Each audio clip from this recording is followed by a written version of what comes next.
Hello everyone, my name is Vinay and I welcome you all to pathway UPSC. हमारी NCERT series का ये दूसरा lecture होने वाला है जिस पे हम पढ़ेंगे कॉन्स्टिट्यूशनल डिज़ाइन के बारे में। पहली वीडियो में हमने क्या देखा था, उस पे हम डेमोक्रेसी के बारे में जाने थे। डेमोक्रेसी क्या होती है, डेमोक्रेसी क्यों चाहिए और डेमोक्रेसी के फ़ायदे नुकसान क्या हैं। इस पे हम कॉन्स्टिट्यूशन के बारे में पढ़ने वाले हैं कि how constitution is made, why do we need constitution, how constitutions are made, कौन डिज़ाइन करता है और कैसे डिज़ाइन करता है। और हम ये भी देखेंगे कि कौन सी वैल्यूज़ हैं वो जो कॉन्स्टिट्यूशन में पाई जाती हैं। और इसके बाद हम ये भी देखेंगे कि क्या हम बाद में चेंजेस कर सकते हैं किसी भी कंडीशन में। तो बिना टाइम वेस्ट करते हुए चैप्टर में आगे बढ़ते हैं। ये चैप्टर 3 पार्ट में पढ़ेंगे। सबसे पहला पार्ट में हम डिस्कस करेंगे साउथ अफ्रीका में कॉन्स्टिट्यूशन मेकिंग के बारे में। दूसरे पार्ट में हम पढ़ेंगे कि हमें कॉन्स्टिट्यूशन क्यों चाहिए। और तीसरी पार्ट में हम देखेंगे मेकिंग ऑफ इंडियन कॉन्स्टिट्यूशन, है ना। तो स्टार्ट करते हैं पहला टॉपिक से, that is constitution in South Africa, democratic constitution in South Africa. ये टॉपिक स्टार्ट करने से पहले मैं आप लोग को एक ब्रीफ आइडिया दे देता हूँ कि साउथ अफ्रीका की हिस्ट्री कैसी थी। इंडिया में ब्रिटिश ने हमें छोड़ा 1947 पे। सिमिलरली साउथ अफ्रीका को ब्रिटिश ने लेफ्ट किया 1961 में। हमारी हिस्ट्री साउथ अफ्रीका से थोड़ी अलग थी, क्योंकि हमें ब्रिटिशर्स ने जब आज़ाद किया तो ब्रिटिश ने ट्रांसफ़र किया पावर सारे इंडियंस को, और इंडियंस ने अपना एक कॉन्स्टिट्यूशन बनाया। लेकिन साउथ अफ्रीका में ऐसा नहीं हुआ। साउथ अफ्रीका में जो पावर ट्रांसफ़र थी वो हुई थी वाइट माइनॉरिटी के ऊपर। साउथ अफ्रीका में 3 तरह के लोग थे। सबसे पहले थे वाइट माइनॉरिटी। वाइट माइनॉरिटी वो लोग थे जो ब्रिटेन के जाने के बाद भी वहाँ रह गए थे। जैसे इंडिया में एंग्लो इंडियंस टाइप लोग थे ना, वैसे ही वाइट माइनॉरिटी साउथ अफ्रीका में थी। उसके बाद आते थे जो वहाँ के नेटिव्स थे, जिन्हें वाइट माइनॉरिटी वाले लोग कहते थे ब्लैक्स, क्योंकि वो ब्लैक कलर के होते थे। और तीसरे थे इंडियंस, जो इंडिया से लोग गए थे साउथ अफ्रीका में एज अ प्लांटेशन वर्कर। जो ब्लैक्स की पॉपुलेशन थी वो ऑलमोस्ट 75% थी, और ये दोनों ग्रुप माइनॉरिटी में थे। वाइट माइनॉरिटी ऑलमोस्ट 10% थी, लेकिन जब ब्रिटिशर्स गए तो उन्होंने पावर ट्रांसफ़र की ये 10% लोग को। 75% के पास कोई भी पावर नहीं थी, ना इनके पास वोटिंग राइट थे, ना इनके पास किसी भी तरह की इक्वालिटी थी वाइट माइनॉरिटी के साथ, है ना। तो जब 10% के पास सिर्फ वोटिंग राइट होगी तो हमेशा जब इलेक्शन होगी तो यही वोट करेंगे, और ये वोट खुद को वोट करके खुद पावर में आ जाएंगे। इससे होता क्या था, इससे होता ये था कि सिर्फ वाइट माइनॉरिटी की गवर्नमेंट पावर में रहती थी और वो ब्लैक्स के बारे में कुछ भी नहीं सोचती थी। तो ये सिलसिला चला 1961 से 1994 तक।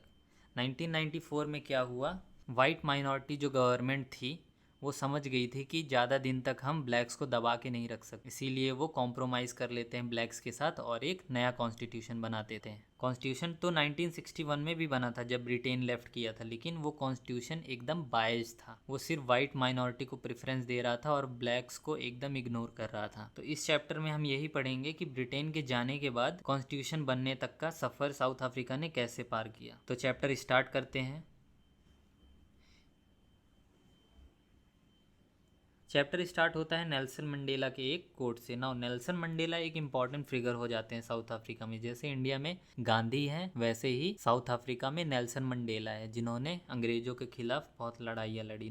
अंग्रेज तो 1961 में चले गए थे, लेकिन जो वहाँ पावर में थे वो भी एक तरह से, जैसे ब्रिटेन वालों ने दबाया था ब्लैक्स को, वैसा ही वाइट माइनॉरिटी की गवर्नमेंट दबा रही थी। तो 1961 में जब ब्रिटिश ने लेफ्ट किया इंडिया को, तो नेल्सन मंडेला ये चाहते थे कि एक नया कॉन्स्टिट्यूशन बने और सबको बराबरी का अधिकार मिले। लेकिन वाइट माइनॉरिटी की जो गवर्नमेंट थी वो नहीं चाहती थी कि ब्लैक्स को राइट्स मिले, इसलिए उन्होंने 1964 में नेल्सन मंडेला को 27 साल के लिए जेल भेज दिया। इसके बाद जो सिस्टम था जिसपे वाइट माइनॉरिटी की जो गवर्नमेंट थी वो अपने आप को सुपीरियर फील करती थी ब्लैक्स के मुकाबले, उसको कहते हैं हम अपार्थीड। अपार्थीड क्या है? Apartheid was the name of system of racial discrimination unique to South Africa. Racial discrimination तो हर कंट्री में हो रहा है, यूरोप में भी हो रहा है, अमेरिका में भी हो रहा है, लेकिन जब हम बोलते हैं कि अपार्थीड, तो अपार्थीड स्पेसिफिक है साउथ अफ्रीका को लेके। इसमें होता क्या था, इस पे जैसे मैंने आपको बताया, वो डिस्क्रिमिनेशन करते थे on the basis of race. That वो सुपीरियर एथनिक ग्रुप हैं और ब्लैक्स थोड़े नीचे आते हैं। नाउ बोथ इंडिया और साउथ अफ्रीका को रूल ब्रिटिश ने ही किया था, लेकिन साउथ अफ्रीका की कंडीशन थोड़ी इंडिया से अलग थी, क्योंकि unlike India a large number of white had settled in South Africa and became the local rulers. आगे बढ़ते हैं। Apartheid divided the people and label them on the basis of skin colour. जैसा मैंने आपको बताया, नेटिव्स जो थे वो थे ब्लैक कलर के, जो कि 3/4 थी पॉपुलेशन की। जो मैंने आपको बताया 75% ब्लैक पॉपुलेशन थी। इसके अलावा कलर्ड लोग थे, जो मैंने आपको इंडियंस के बारे में बताया। तो ब्रिटेन के जाने के बाद जो वाइट रूलर्स रह गए थे वो सारे नॉन वाइट्स को इन्फीरियर ट्रीट करते थे। नॉन वाइट कौन से हो गए? ब्लैक्स हो गए और कलर्ड वाले हो गए। तो नॉन वाइट के पास ना तो वोटिंग राइट्स था, जो नॉन वाइट थे वो वाइट के एरियाज़ में रह नहीं सकते थे, जहाँ वाइट काम करते थे वहाँ वो काम नहीं कर सकते थे। जो ट्रेन थे, बसेस थे, टैक्सी थे, होटल थे एंड कॉलेज, लाइब्रेरी एक्सेट्रा थे, यहाँ भी जो ब्लैक पॉपुलेशन थी और कलर्ड थे वो इनको यूज़ नहीं कर सकती, उनके लिए सेपरेट होता था ना। ऐसा नहीं है कि ब्रिटिश के जाने के बाद हुआ है, 1961 के पहले भी ये डिस्क्रिमिनेशन होता था। जैसे आपने वो स्टोरी सुनी होगी कि गांधी जी को ब्रिटेन वालों ने साउथ अफ्रीका में ट्रेन से उतार दिया था, तो यही था डिस्क्रिमिनेशन। तो even blacks could not form association और प्रोटेस्ट अगेंस्ट टेरिबल ट्रीटमेंट, तो उनको प्रोटेस्ट करने का भी अधिकार नहीं था। लेकिन 1950 से ही ब्लैक और जो कलर्ड इंडियन थे वो अपार्थीड सिस्टम के खिलाफ लड़ना स्टार्ट कर दिए थे। जैसे इंडिया में प्रोटेस्ट होते थे, सिमिलरली वहाँ भी प्रोटेस्ट मार्चेस और स्ट्राइक होती थी। जैसे इंडिया में इंडियन नेशनल कांग्रेस थी जो मैक्सिमम प्रोटेस्ट को लीड कर रही थी, वैसे ही साउथ अफ्रीका में अफ्रीकन नेशनल कांग्रेस थी जो एक अम्ब्रेला ऑर्गेनाइजेशन थी, जो ये सारे स्ट्रगल्स को लीड करती थी, है ना। तो बहुत सारी कंट्रीज जो ये अपार्थीड सिस्टम है इसको अनजस्ट और रेसिस्ट बोलती थी, लेकिन जो वहाँ की वाइट गवर्नमेंट रूल कर रही थी उनको फ़र्क नहीं पड़ता था इससे, वो कंटिन्यू कर रहे थे अपना टॉर्चर, किलिंग ब्लैक को और कलर्ड को। तो इसके बाद टुवर्ड्स द न्यू कॉन्स्टिट्यूशन, कि साउथ अफ्रीका में कॉन्स्टिट्यूशन कैसे बनता है। अच्छा, जब प्रोटेस्ट कंटिन्यू रहे, हर सालों में प्रोटेस्ट हो रहे, तो वहाँ की वाइट गवर्नमेंट थी वो समझ गई थी कि ये ज़्यादा दिन तक ब्लैक्स को दबा के नहीं रख सकते, तो इन्होंने अपनी थोड़ी पॉलिसी में चेंजेस करी और जो डिस्क्रिमिनेटरी लॉज थे उनको हटाना चालू कर दिया। नाउ इन्होंने नेल्सन मंडेला को भी 28 साल बाद जेल से रिलीज कर दिया और ये चाहते थे कि ब्लैक्स के साथ एक कॉम्प्रोमाइज़ हो जाए और एक नया कॉन्स्टिट्यूशन बनाया जाए। तो mid night of 26 April 1994 The new national flag of Republic of South Africa was unfurled, making the newly born democracy in the world। तो नेल्सन मंडेला भी बाहर आ गए और वाइट गवर्नमेंट एक कॉम्प्रोमाइज़ पे आ गई कि चलो अब एक डेमोक्रेसी की तरह साउथ अफ्रीका को आगे बढ़ाया जाए। इसलिए 1994 में साउथ अफ्रीका अपना नया फ्लैग अडॉप्ट करता है और अपने आप को एक डेमोक्रेसी बोलता है, और अपार्थीड गवर्नमेंट जो वहाँ की थी वो उसका रूल ख़त्म हो जाता है। उसके बाद इलेक्शंस होते हैं और नेल्सन मंडेला वहाँ के फर्स्ट प्रेसिडेंट बन जाते हैं। नाउ प्रेसिडेंट बनने के बाद नेल्सन मंडेला को पता था कि कहीं जो वहाँ के ब्लैक्स थे वो बदला लेना चालू ना कर दे, कि जो इतने 30-40 साल तक वाइट गवर्नमेंट ने किया है उनके साथ, तो ये रिवेंज ना लेने लगे। इसलिए वहाँ की जो ब्लैक लीडर्स थे उन्होंने अपील किया अपने fellow black, forgive the white for their atrocities, है ना, और अपने सिटीजन से अपील किया कि चलो एक नया साउथ अफ्रीका बनाते हैं which will be based on equality of all races and men and women on democratic values. तो इस तरह से वहाँ की white minority government came to a end और साउथ अफ्रीका में फाइनली डेमोक्रेसी आ गई। तो जैसा इंडिया में लगभग 3 साल लगा था कॉन्स्टिट्यूशन बनने में, साउथ अफ्रीका में भी 2 साल तक डिस्कशन चले, 1994 से 96 तक, and they came out with one of the finest constitution in the world ever had, है ना। इन्होंने एक कॉन्स्टिट्यूशन बनाया जो फुल्ली डेमोक्रेटिक होगा। इन्होंने अपने सिटीजन्स को एक्सटेंसिव राइट्स दिए, like nobody should be excluded, no one should be treated as demon, जैसा वाइट माइनॉरिटी गवर्नमेंट कर रही थी नेटिव ब्लैक के साथ। नाउ ऐसे बनता है साउथ अफ्रीका का constitution.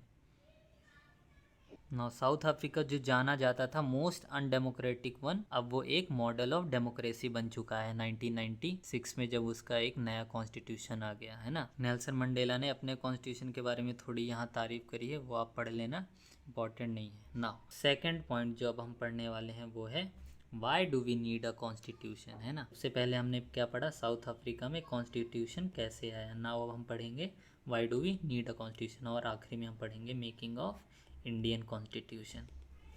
Now South Africa's example is a good way to understand why we need a constitution. समझो हमें constitution क्यों चाहिए। जब वहाँ की वाइट गवर्नमेंट ने डिसाइड किया कि चलो कॉम्प्रोमाइज़ करते हैं ब्लैक्स के साथ, तो ब्लैक्स ने डिमांड किया कि सबको इक्वल वोटिंग राइट्स होने चाहिए, है ना, वोट के मामले में। नाउ अगर इक्वल वोटिंग राइट होंगे तो ब्लैक्स तो 75% थे, हमेशा यही जीतेंगे। अगर ये जीत गए तो जो वहाँ के पहले से वाइट रूलर्स थे उनके साथ तो ये रिवेंज लेंगे। तो वहाँ की वाइट गवर्नमेंट ने पूछा लोकल ब्लैक से कि अगर तुम हर बार जीत गए तो तुम तो हमारे साथ बहुत बुरा करोगे, बदला लोगे। तो इन्होंने कहा नहीं करेंगे, भरोसा मानो। तो इन्होंने कहा हम कैसे भरोसा मान ले। तो दोनों डिसाइड किया कि ये चीज़ रिटर्न फॉर्म में होनी चाहिए कि हाँ ये रिवेंज नहीं लेंगे फ्यूचर में हमसे कि तुमने हमारे साथ टॉर्चर किया तो अब हम तुम्हारी प्रॉपर्टीज़ लेंगे, तो ये रिटर्न फॉर्म में होना चाहिए ना। इसी रिटर्न फॉर्म को हम कहते हैं कॉन्स्टिट्यूशन। अच्छा, वाइट गवर्नमेंट ने एक और सवाल पूछा कि कहीं तुम्हारे रूलर ने, अभी तो तुम लिख रहे हो, आज से 10 साल बाद कोई आया और कॉन्स्टिट्यूशन को ही चेंज कर दिया कि नहीं अब हम रिवेंज लेंगे वाइट माइनॉरिटी के साथ। फिर तो वहाँ एक और चीज़ लिखी गई कि ये कॉन्स्टिट्यूशन को हम ईजिली चेंज नहीं कर सकते। तो यही सारी चीज़ें एक कॉन्स्टिट्यूशन में लिखी होती हैं, पावर कैसे शेयरिंग होगी और limits to the power of government क्या होंगी, है ना। वही चीज़ यहाँ लिखी है कि ब्लैक पॉपुलेशन वहाँ की substantial social and economic rights चाहती थी, लेकिन वाइट माइनॉरिटी गवर्नमेंट जो थी वो अपने प्रिविलेज और प्रॉपर्टी प्रोटेक्ट करना चाहती थी। इसीलिए दोनों पार्टीज़ ने निगोशिएशन करे और एक कॉम्प्रोमाइज़ पे आए। वाइट्स ने एग्री किए कि चलो हम प्रिंसिपल ऑफ मेजॉरिटी रूल मानते हैं, जिसे सबसे ज़्यादा वोट मिलेंगे वही जीतेगा। दो इनको पता था कि अब से ये नहीं जीतने वाले, क्योंकि इनकी पॉपुलेशन तो बहुत छोटी सी पॉपुलेशन है और ब्लैक्स तो ऑलमोस्ट 3/4% हैं। तो इन्हें पता था कि अब से नहीं जीतेंगे, लेकिन फिर भी इन्होंने मान लिया एक कंडीशन कि जो मेजॉरिटी रूल है वो एब्सोल्यूट नहीं होगा। इसका क्या मतलब है? इसका मतलब ये है कि जो मेजॉरिटी रूल कर रहा है वो वाइट की प्रॉपर्टी नहीं ले सकता है। ऐसा नहीं होगा कि जो रूल कर रहा है वो कुछ भी कर सकता है, तो एब्सोल्यूट पावर नहीं होगी जो भी रूल करेगा कि वो कोई भी लॉ ला। ना इसको इम्प्लीमेंट कैसे करा जाए? Even they manage to trust each other, what was the guarantee that this trust will not be broken in future? जैसे मैंने तुम लोग को बताया, क्या गारंटी है कि आज तुम ऐसे बोल रहे हो कि नहीं लेंगे इनकी प्रॉपर्टी, आज से कुछ साल बाद तुम लोग बोले नहीं इनकी प्रॉपर्टी अब लेना है। So the only way to build and maintain trust is write down some rules that everyone would abide by. और ये रूल्स ये भी डिसाइड करेंगे कि जो इलेक्टेड गवर्नमेंट है उसकी पावर्स क्या हैं और वो क्या नहीं कर सकते। और यही रूल्स ये भी डिसाइड करेंगे कि सिटीजन्स की पावर क्या होनी चाहिए। और हाँ, एक ये भी रूल होना चाहिए कि ये जो रूल्स लिख रहे हैं उनको विनर इजीली ना चेंज करे, वरना लिखने का मतलब ही क्या, नई सरकार बनेगी वो फिर से कॉन्स्टिट्यूशन चेंज कर देगी, है ना। तो यही सेट ऑफ बेसिक रूल्स को हम कहते हैं कॉन्स्टिट्यूशन। ना constitution making is not unique to South Africa. हर कंट्री में बहुत सारे डाइवर्स ग्रुप होते हैं। जैसे अफ्रीका में तो 3 ग्रुप थे, एक वाइट माइनॉरिटी वाले थे, एक ब्लैक्स थे और एक कलर्ड थे। लेकिन हर कंट्री में बहुत सारी डाइवर्स ग्रुप होती हैं। इंडिया में तो इतने सारे रिलीजन हैं, हर रिलीजन के अंदर इतने सारे सब कास्ट हैं, ट्राइबल्स हैं, तो हर किसी का डिफरेंस ऑफ ओपिनियन भी होगा। तो इन सारे ग्रुप्स को एक साथ रखने के लिए एक कॉन्स्टिट्यूशन बहुत ज़रूरी है ना। ना कॉन्स्टिट्यूशन सिर्फ कंट्री का नहीं होता, कॉन्स्टिट्यूशन हर एसोसिएशन का भी होता है। जैसे तुम्हारे एरिया किसी क्लब का, किसी कोऑपरेटिव सोसाइटी का, इवन पॉलिटिकल पार्टी का भी कॉन्स्टिट्यूशन होता है। जैसे बीजेपी का खुद का एक कॉन्स्टिट्यूशन है, तुम गूगल कर सकते हो कॉन्स्टिट्यूशन ऑफ बीजेपी। नाउ इस कॉन्स्टिट्यूशन में क्या लिखा होता है कि बीजेपी के अंदर पावर्स कैसे डिस्ट्रीब्यूशन होंगे, क्योंकि बीजेपी के अंदर भी बहुत सारे पोजीशंस होते हैं, जैसे प्रेसिडेंट होता है, वाइस प्रेसिडेंट होता है, तो सब में पावर कैसे डिवीजन होगा ये सारी कॉन्स्टिट्यूशन ऑफ बीजेपी में लिखा रहता है। ऐसे ही हर पार्टी अपना एक कॉन्स्टिट्यूशन निकालती है ना। तो अगर समराइज़ करें तो constitution of a country is a set of rules that are accepted by all people living together in the country. तो कॉन्स्टिट्यूशन बहुत सारे काम करता है। कौन कौन से काम करता है? सबसे पहला, it guarantees a degree of trust and coordination that is necessary for different kind of people to live together. जैसे साउथ अफ्रीका में ये डिसीजन लिया गया कि ब्लैक वाइट्स की प्रॉपर्टी नहीं लेंगे, लेकिन ये एक जगह लिखा होना चाहिए, क्योंकि अगर ये चीज़ लिखी नहीं होगी तो हमेशा दोनों ग्रुप्स के बीच में एक फियर होगा और ये फियर डिस्ट्रस्ट में बदलेगा और इससे सोशल अनरेस्ट होगा। इसलिए एक डिग्री ऑफ ट्रस्ट बिल्ड करता है कॉन्स्टिट्यूशन। सेकंड चीज, it specifies how the government will be constituted, who will have power to take which decision. जैसे किस टाइप की गवर्नमेंट होगी, किसकी कितनी पावर होगी, ये सारा कॉन्स्टिट्यूशन में लिखा होता है। जैसे इंडियन कॉन्स्टिट्यूशन में लेजिस्लेचर की पावर्स मेंशन्ड है, एग्जीक्यूटिव की पावर मेंशन्ड है, जुडिशरी की पावर मेंशन्ड है। ऐसे ही गवर्नमेंट कैसे बनेगी, कौन से फॉर्म ऑफ गवर्नमेंट होगी, पार्लियामेंट्री होगी, प्रेसिडेंशियल होगी, तो ये सारी चीज़ें कॉन्स्टिट्यूशन में डिफाइंड होती हैं।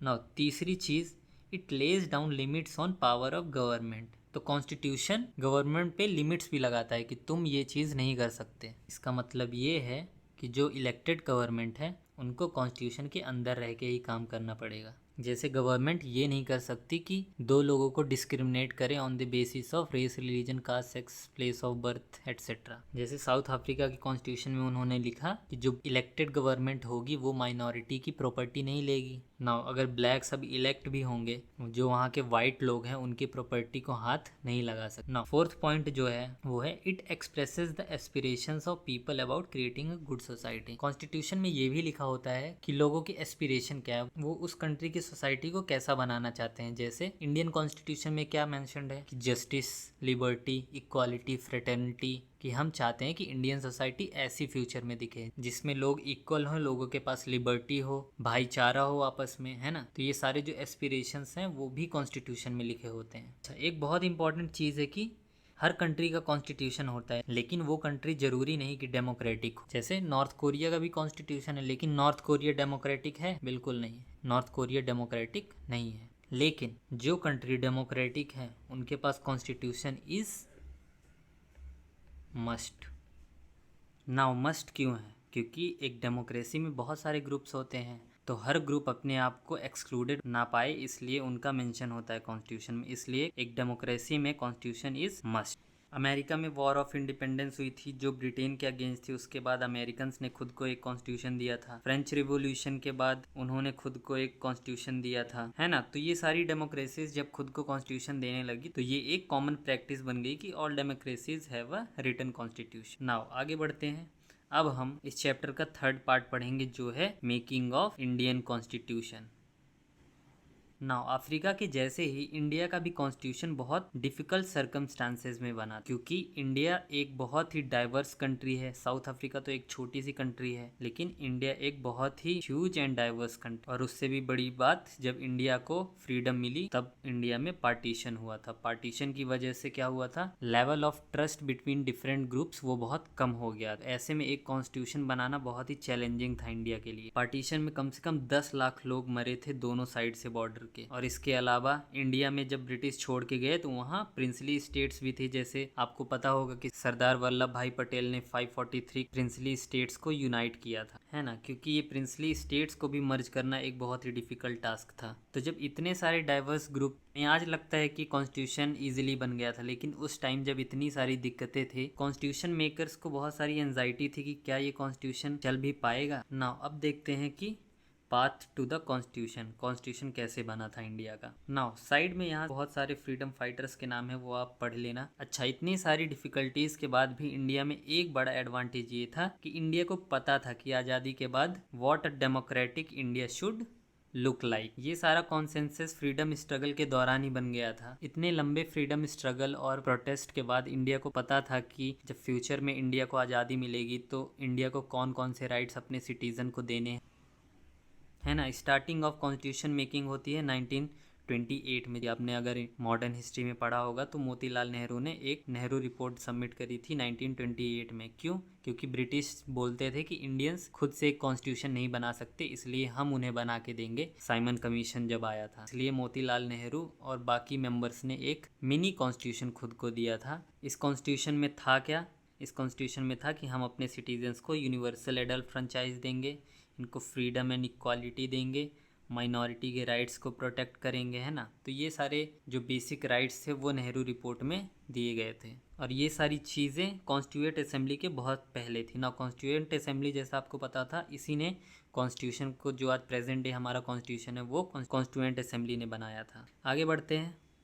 अच्छा, जो ब्रिटिश का ये जो पॉलिटिकल रूल था, इनसे हमें एक और बेनिफिट ये मिला कि हमने इनका इंस्टीट्यूशन डिज़ाइन को सेम रखा, जैसे पार्लियामेंट्री फॉर्म ऑफ गवर्नमेंट होगी। क्यों? क्योंकि हमें ब्रिटिशर्स के दौरान ही हमें एक्सपीरियंस हो गया था कि ऐसे पॉलिटिकल डिज़ाइन को रन कैसे करते हैं। और जब 1937 में इलेक्शंस हुई थी, जब बहुत सारी प्रोविंशियल लेजिस्लेचर में कांग्रेस गवर्नमेंट आई थी, जिन जैसा आपको पता होगा उन्होंने 1939 में रिजाइन भी किया था, तो ये कुछ महीनों जो उन्होंने रूल करा तो उनको आइडिया हो गया था कि एक पार्लियामेंट्री फॉर्म ऑफ गवर्नमेंट को रन कैसे करते। वही चीज़ यहाँ लिखी है कि the experience gained by Indians in working of the legislative institution proved to be very useful for the country in setting up its own institutions। आगे बढ़ते हैं। इसीलिए इंडियन कॉन्स्टिट्यूशन ने बहुत सारे इंस्टीट्यूशनल डिटेल कहाँ से अडॉप्ट किए हैं? Government of India act 1935।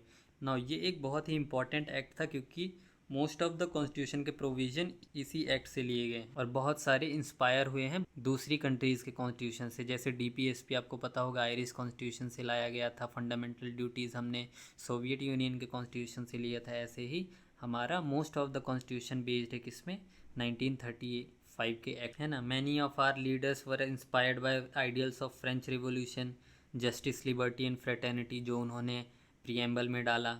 उसके बाद पार्लियामेंट्री फॉर्म ऑफ जो गवर्नमेंट थी वो हमने ब्रिटिशर से इंस्पायर होके अपने कॉन्स्टिट्यूशन में डाला। उसके बाद जो बिल ऑफ राइट्स है USA में, उसी से इंस्पायर होके हमने अपने सिटीजन्स को फंडामेंटल राइट दिए। और सोशलिस्ट रिवॉल्यूशन जब हुआ था रशिया में, उससे इंस्पायर होके हमने जो सोशलिस्ट आर्टिकल्स एंड लॉज हैं वो हमने अपने कॉन्स्टिट्यूशन में डाला, जैसे इकोनॉमिक इक्वालिटी। अच्छा, इसका ये भी मतलब नहीं था कि हम सिंपली उनको कॉपी कर रहे थे। We were not simply imitating what others had done. हर स्टेप पे हम क्वेश्चन कर रहे थे कि क्या ये सिस्टम हमारी कंट्री के लिए ज़रूरी है या हमारी कंट्री में सूट भी करेगा। तो ये सारे फैक्टर्स ने कंट्रीब्यूट किया in the making of Indian constitution. Now अब पढ़ते हैं कॉन्स्टिट्यूएंट असेंबली के बारे में। यही एक मेन बॉडी थी जिसने हमारा प्रेजेंट डे कॉन्स्टिट्यूशन बनाया। कॉन्स्टिट्यूएंट असेंबली पढ़ने से पहले मैं आपको एक ब्रीफ इंट्रोडक्शन दे देता हूँ कि कॉन्स्टिट्यूएंट असेंबली थी क्या।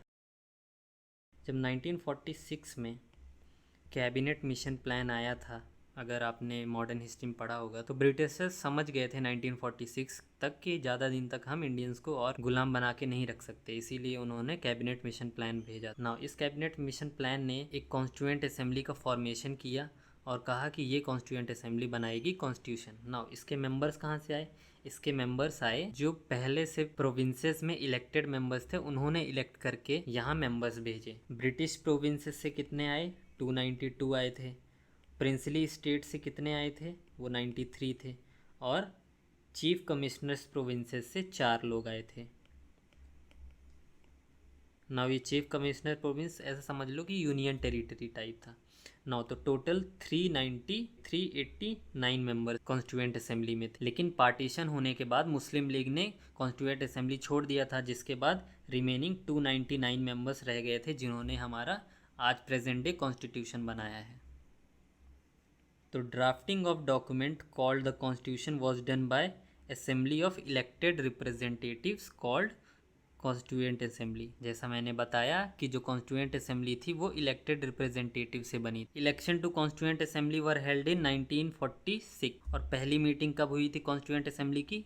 1946 दिसंबर में। पाकिस्तान के जाने के बाद 299 मेंबर्स सिर्फ रह गए थे इंडिया की कॉन्स्टिट्यूएंट असेंबली में। उन्होंने 2 ईयर्स और 11 मंथ में इंडियन कॉन्स्टिट्यूशन को बनाया। And the constituent assembly adopted the constitution on 26 November 1949, but it came into effect in 26 जनवरी 1950। इसका मतलब क्या है कि हमारा कॉन्स्टिट्यूशन तो 26 नवंबर को बन गया था 1949 में, लेकिन हमने अडॉप्ट किया 26 जनवरी 1950 में। क्यों अडॉप्ट किया? क्योंकि 26 जनवरी बहुत ही स्पेशल डेट थी। 26 जनवरी 1930 को हमने पूर्ण स्वराज की डिमांड करी थी, इसलिए हमने 26 जनवरी को as a republic day celebrate करते हैं। और 26 नवंबर को क्या हुआ था? 26 नवंबर को कॉन्स्टिट्यूशन के कुछ प्रोविजंस, कुछ आर्टिकल्स हमने अडॉप्ट किए थे, लेकिन पूरा कॉन्स्टिट्यूशन हमने 1950 में अडॉप्ट किया, 26 जनवरी में। आगे बढ़ते हैं।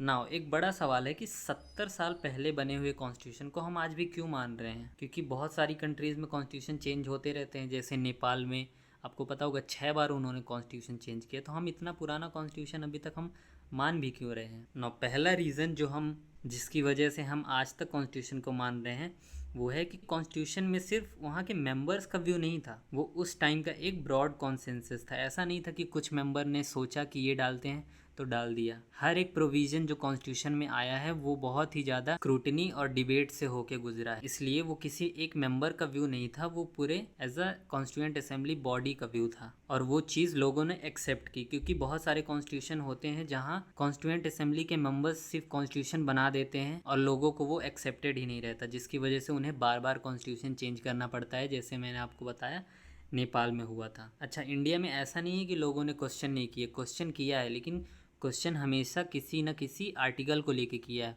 पूरा कॉन्स्टिट्यूशन एज अ होल को उन्होंने कभी रिजेक्ट नहीं किया है, जैसा बाकी कंट्रीज़ में कर देते हैं, है ना। तो over the last half a century several groups have questioned some of the provision of constitution, but no large social group or political party has ever question the legitimacy of constitution itself. Now the second reason हमें ये constitution अब भी accept करना चाहिए, constituent assembly represented the people of India. अच्छा, कुछ लोग सवाल करते हैं कि कॉन्स्टिट्यूएंट असेंबली के इलेक्शंस जो हुए थे उस पर सिर्फ पहले से जीते हुए मेंबर्स ने वोट किया था, कॉमन लोगों ने वोट नहीं किया। यही लिखा है कि constituent assembly could not have been chosen directly by the people of India. हाँ, ये चीज़ बिल्कुल सही है कि इंडिया के लोगों ने चूज़ नहीं किया था कॉन्स्टिट्यूएंट असेंबली के मेंबर्स के, इंडिया के लोगों ने चूज़ किया था अपने रिप्रेजेंटेटिव्स जो गए थे प्रोविंशियल लेजिस्लेटिव असेंबली में। लेकिन उन्हीं लेजिस्लेचर के मेंबर्स ने चूज़ किया था कि कौन से मेंबर्स हमारा कॉन्स्टिट्यूशन बनाएंगे, तो डायरेक्टली नहीं लेकिन इनडायरेक्टली लोगों ने वोट करके ही वहाँ भेजा था। अच्छा, अगर लोग वोट भी कर देते तो कुछ रिजल्ट चेंज नहीं होने वाला था, क्योंकि जब पहली बार इलेक्शंस हुए थे 1952 में, तो वही मेंबर्स गए थे वहाँ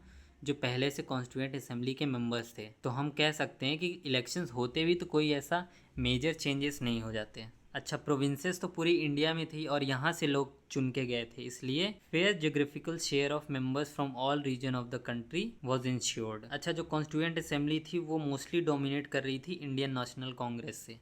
तो बहुत बार ये भी क्रिटिसिज्म आता है कि ये पीपल ऑफ इंडिया का कॉन्स्टिट्यूशन नहीं था, ये इंडियन नेशनल कांग्रेस का कॉन्स्टिट्यूशन था। लेकिन इसमें हमें ये बात समझनी चाहिए कि जो इंडियन नेशनल कांग्रेस थी वो सिर्फ एक पार्टी नहीं थी, वो इंडिया को रिप्रेजेंट कर रही थी वहाँ। और पार्टी के अंदर भी बहुत सारे डाइवर्स ग्रुप थे, बहुत सारी रिलीजन थे, बहुत सारे कास्ट के लोग थे, इसलिए Congress itself included a variety of political groups and opinion. तो हम ये नहीं कह सकते कि कॉन्स्टिट्यूशन एक किसी पार्टी का कॉन्स्टिट्यूशन है। और जो मैंने आपको बताया कि even if constituent assembly was elected by universal adult franchise, its component would not have been very.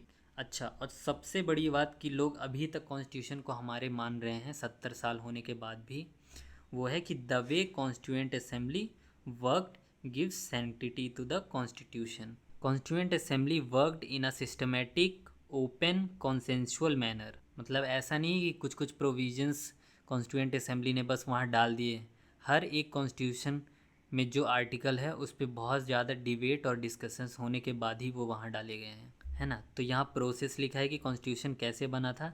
सबसे पहले सब लोगों ने एग्री किया कि बेसिक प्रिंसिपल्स क्या होने चाहिए जिस पे हमारा कॉन्स्टिट्यूशन बेस्ड होना चाहिए। बेसिक प्रिंसिपल्स जैसे सबको वोटिंग राइट्स होने चाहिए, सबके पास इक्वालिटी होनी चाहिए, सबके पास लिबर्टी होनी चाहिए, है ना।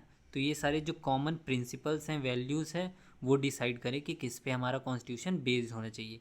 ये वैल्यूज़ हम आगे चल के पढ़ेंगे जब हम इंडियन कॉन्स्टिट्यूशन का प्रीएम्बल पढ़ेंगे। नाउ जब एक बार सारी वैल्यूज़ डिसाइड हो जाती थी, उसके बाद एक ड्राफ्टिंग कमेटी ने कॉन्स्टिट्यूशन हमारा एक ड्राफ्ट बनाया, जिसको चेयर कर रहे थे डॉक्टर भीमराव अंबेडकर। नाउ एक बार ये ड्राफ्ट बनने के बाद बहुत सारे राउंड्स हुए डिस्कशन के और कॉन्स्टिट्यूशन को क्लॉज बाय क्लॉज पे डिबेट्स हुए। उसके बाद ही वो आर्टिकल्स कॉन्स्टिट्यूशन में डाले गए। नाउ मोर देन 2000 अमेंडमेंट्स वर कंसीडर्ड, है ना। ड्राफ्ट बनने के बाद 2000 से ज़्यादा अमेंडमेंट्स को कंसीडर किया गया और पूरी जो ये डिबेट्स हो रही थी वो चीज़ रिकॉर्ड हो रही थी, लिखी जा रही थी। इनको हम क्या कहते हैं? इनको हम कहते हैं कॉन्स्टिट्यूएंट असेंबली डिबेट्स। और ये इतनी बड़ी हो गई थी कॉन्स्टिट्यूशन बनने के बाद तक कि इनको 12 बल्कि वॉल्यूम्स पे रखा गया है। ये आज भी है जिनके यूज़ जुडिशरी करती रहती है कॉन्स्टिट्यूशन को इंटरप्रेट करने के लिए, है ना। आगे बढ़ते हैं। अब पढ़ेंगे हम what are the guiding values of the Indian constitution. Indian constitution में जो गाइडिंग वैल्यूज़ हैं और फिलॉसफीज़ हैं वो मेंशन्ड कहाँ हैं? वो मेंशन्ड है इंडिया के प्रीएम्बल में। प्रीएम्बल जैसा आपको पता होगा, हर एनसीईआरटी बुक्स के स्टार्टिंग पेजेस पे हमें एक प्रीएम्बल की फ़ोटो दी गई होती है ना। ये प्रीएम्बल होता क्या है? Preamble is just like a introduction to a constitution. जैसा आपको स्कूल में आइडेंटिटी कार्ड दिया जाता होगा। नाउ किसी भी आपके स्कूल वाले को जानना है आपके बारे में, वो आपका सिंपली आइडेंटिटी कार्ड देख के बता सकता है कि आप कौन सी क्लास में हो, और बाकी जो इन्फॉर्मेशन उसे चाहिए हो वो ईजिली आइडेंटिटी कार्ड से वो किसी कंट्री का कॉन्स्टिट्यूशन के बारे में जानना है, लेकिन हम उसका इतना बड़ा कॉन्स्टिट्यूशन तो पढ़ नहीं सकते, तो हम उसका सिंपली प्रीएम्बल देखते हैं। जैसा हमारा ये नेबर है पाकिस्तान। नाउ पाकिस्तान का प्रीएम्बल स्टार्ट होता है in the name of Allah. Now इस सेंटेंस से हमें पता चल जाता है कि पाकिस्तान एक सेकुलर कंट्री नहीं है ना। तो ये सारी चीज़ें हमें पता चल जाती हैं किसी भी कंट्री के प्रीएम्बल से। आगे बढ़ते हैं एंड देखते हैं कि क्या क्या चीज़ें हमारे प्रीएम्बल्स में लिखी गई है।